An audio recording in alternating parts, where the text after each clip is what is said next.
Andhra Pradesh assembly ఎంత అధ్వానంగా తయారైందో ఛీ అనిపిస్తుంది. లక్షల కోట్లు ఖర్చు పెట్టి అప్పులు చేసి అసెంబ్లీలు నడుపుతూ ఎమ్మెల్యేలు ఎంపీలు వేలు కోట్లు సంపాదించుకుంటూ రైతుల కొరకు గాని, నిరుద్యోగుల కొరకు గాని, స్టీల్ ప్లాంట్ కొరకు గాని, ప్రత్యేక హోదా కొరకు గాని నేను ఫైట్ చేస్తున్న ఒక్క ఎమ్మెల్యే గాని ఒక్క ఎంపీ గాని మద్దతు ఇవ్వడం లేదు సరికదా.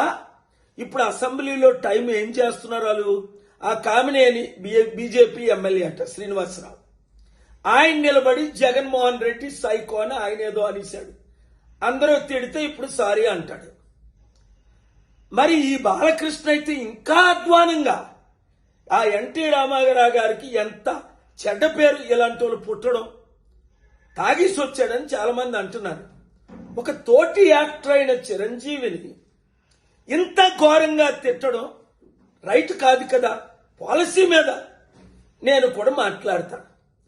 ఇప్పుడు పవన్ కళ్యాణ్కి జ్వరం వచ్చేసింది అది దెబ్బకి. మరి నిజంగా జ్వరం వచ్చిందో ఈ తట్టుకోలేక తప్పించుకున్నాడు. ఎందుకంటే చంద్రబాబు నాయుడు కొరకు రోడ్ల మీద పడుకొని ఒక్క ఓటు చేల్చకూడదు, జగనే నా శత్రు అంటే అన్నయ్యను తగట్టు పెడతా, ఒక అన్నయ్యకి ఎమ్మెల్సీ తీసుకుంటా, ఒక మంత్రి పదవి తీసుకుంటా.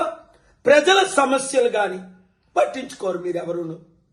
ప్రజలకు కూడా బుద్ధి లేదు. ఒకసారి ఆలోచించండి. ఇలాంటి దొంగలకి, గజ దొంగలకి, దుష్టులకి, దుర్మార్గులకి, నీచులకి, అసహ్యులకి మరలా మీరు ఓటేస్తే మీకు సిగ్గులేదు. నేను చెప్తున్నాను, మార్పు రావాలి. ఆ మార్పు మనమే తేవాలి. ఫైట్ ఇద్దాం. ఈ వీడియో వారిని చిత్తుగా ఓడించినంత వరకు అందరూ వైరల్ చేయండి. Thank you very much.